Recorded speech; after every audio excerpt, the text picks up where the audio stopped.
Room cooler के समस्याओं का समाधान आज हम लोग जानेंगे कि रूम कूलर में क्या क्या खराबी आ सकती है और उसको हम कैसे अपने घर पे आसान तरीके से सही कर सकते हैं। तो देखिए इसमें सबसे पहला पॉइंट इसमें लिखा हुआ है हमारा कि रूम कूलर डेड है, यानी कि वो चल नहीं रहा है बिल्कुल। तो हम उसे कैसे सही करेंगे? या फिर रूम कूलर चल रहा है लेकिन उससे ठंडी हवा प्राप्त नहीं हो रही है, तो हम उसे कैसे सही करेंगे? या फिर रूम कूलर की बॉडी में करंट आ रहा है, यानी कि रूम कूलर की जो बॉडी है उसमें करंट आ रहा है, तो उसे हम कैसे सही करेंगे? या फिर कूलर चल रहा है लेकिन उससे आवाजें आ रही है, तो हम कैसे सही कर सकते हैं? या फिर रूम कूलर से बदबू आ रही है, तो कैसे सही कर सकते हैं? इन 5 समस्याओं का समाधान बिल्कुल हम स्टेप बाय स्टेप सीखेंगे। सबसे पहला पॉइंट इसमें देखिए हमारा क्या है, रूम कूलर डेड है, अर्थात चल नहीं रहा है, पूरी तरह से बंद है। तो हम क्या करेंगे? सबसे पहले देखिए रूम कूलर को जब हम बनाने जाएंगे ना, तो सबसे पहले हमें क्या करना होगा कि बोर्ड की 5 पिन सॉकेट को ही चेक कर लेना होगा कि जिस सॉकेट में कूलर के प्लग को लगाया जा रहा है क्या उसमें पावर आ रही है या फिर नहीं आ रही है। अगर वो पावर आ रही है तो अब हम क्या करेंगे, रूम कूलर के मेन लीड को चेक करेंगे। मेन लीड का मतलब क्या हुआ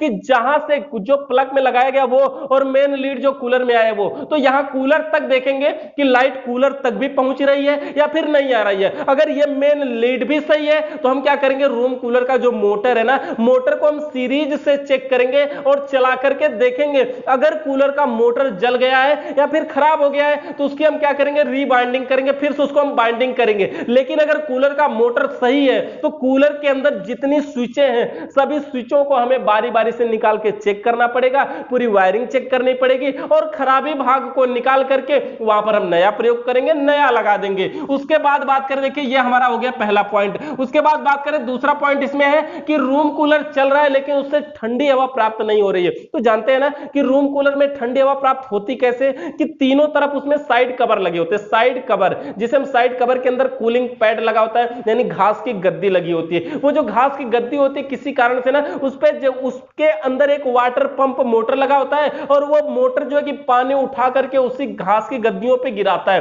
तो वो जो घास की गद्दियां हैं वो तीनों तरफ भीगी रहती हैं और भीगी रहती हैं, तो जब ये ब्लोअर फैन चलता है तो बाहर से जो हवा खींचता है वो गद्दियों से टकरा के हवा अंदर आती है, तो इसलिए ठंडी हवा आती है। तो अगर हवा ठंडी नहीं आ रही है तो इसका मतलब ये होगा कि वाटर पंप मोटर नहीं चल रहा होगा। अगर वाटर पंप मोटर नहीं चल रहा है तो उसको चेक करिए, खराब होने पे उसको चेंज कर दिया जाता है, बदल दिया जाता है। उसको बदलने में वायरिंग में कोई भी दिक्कत नहीं है, उसमें से 2 ही तार निकलते हैं, न्यूट्रल फेस डायरेक्ट मिला तो वो मोटर चलने लगेगा। और या तो फिर अगर वो सही है तो पाइपों को भी आपको चेक करना होगा, उसकी जो फ्लेक्सिबल पाइप है, फ्लेक्सिबल पाइप का मतलब कि जिस पाइप से पानी ऊपर उठता है तो वो पाइप कहीं पे जाम हो जाती है तो भी पानी ऊपर नहीं पहुंच पाता है, या फिर जहां पे वो लगा होता है कूलिंग पैड पे वहां से भी क्या होगा कि वो साइड में कहीं निकल गया होगा, पानी किसी और तरफ गिर रहा होगा, इसलिए भी ठंडी हवा नहीं आएगी। तो कुल मिला के मतलब यह है कि अगर कूलिंग पैड पे पानी नहीं पहुंचेगा तो कूलर जो है हमारी ठंडी हवा प्राप्त नहीं करेगा। तो हमें वाटर पंप मोटर को चेक करना चाहिए,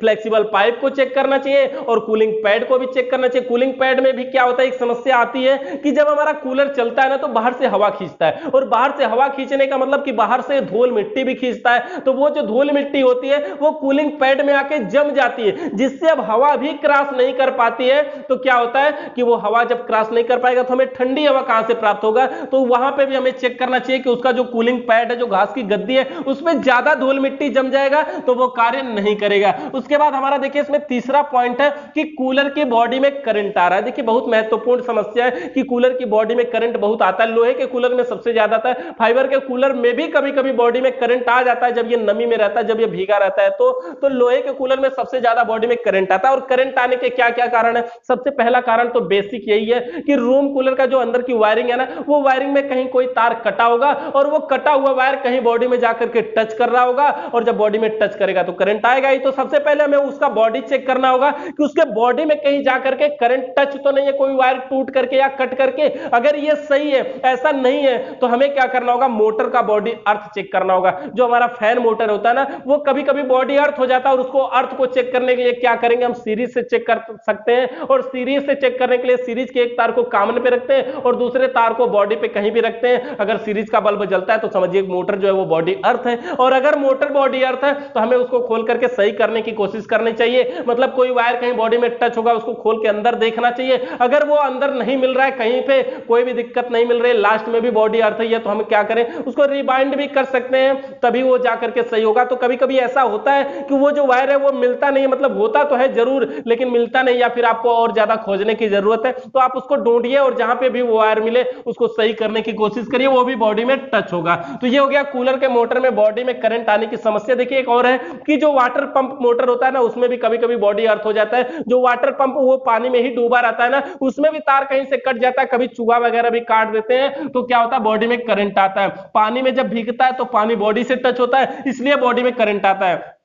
उसके बाद चौथी समस्या यहां पर हमारी ये है कि कूलर चल रहा है परंतु उससे आवाजें आ रही है। आवाजें आने का मतलब क्या हुआ, कूलर मोटर तो चल रहा है ना लेकिन उससे खड़बड़ाहट की आवाज आ रही है। तो देखिए आवाज सबसे बेसिक कूलर में सबसे ज्यादा आती कहां से, उसका जो ब्लेड होता है ना, जो पत्तियां होती है ना, जब वो चलती हैं तो कहीं बॉडी में टकराने लगती हैं और बॉडी में टकराने की वजह से उसमें आवाजें आने लगती हैं। और अगर ऐसा नहीं है, बॉडी से आवाज नहीं आ रही है, तो क्या होगा, कूलर तो ऐसे अधिकतम बुश पे लगे होते हैं। अगर कूलर बैरिंग पे है, बैरिंग और बुश में डिफरेंस समझते हैं ना, कि जहां पे ये जब घूमता है ना तो उसके अंदर जो लगा होता है, कुछ में बैरिंग लगी होती है, कुछ में बुश लगे होते हैं। तो अगर वो बुश पे है तो आवाज तो कम आती है, लेकिन बैरिंग पे होती है तो क्या होता है कभी कभी बहुत तेज आती है, क्योंकि देखिए फराटा फैन में भी बहुत तेजी से आवाज आती है, कभी कभी तो ऐसा आवाज चलता है कि आप तो क्या पड़ोसियों को भी डिस्टर्ब कर देता है। तो इस प्रकार से उसमें जो हमारा कूलर होता है उसमें भी अगर बैरिंग लगी है तो उसमें आवाज ज्यादा आएगी, लेकिन अगर बुश पे है तो आवाज कम आती है। तो कूलर के मोटर के अंदर से भी आवाज आती है लेकिन बुश पे भी आवाज आती है, तो उसके अंदर हमें तेल वगैरह देने की या फिर ग्रीसिंग करने की जरूरत पड़ती है, तब जाके वो सही होता है। या फिर कहीं बॉडी में टकरा रहा होता है, या फिर वाटर पंप मोटर से भी आवाज आती है। वाटर पंप मोटर अगर पानी नहीं पकड़ता है या फिर कूलर में पानी नहीं है और वाटर पंप मोटर को आपने चालू कर रखा है तो उससे आवाज आती है। अगर वो पानी पकड़ रहा है, चल रहा है, तो आवाज कम आती है, लेकिन जब वो पानी नहीं है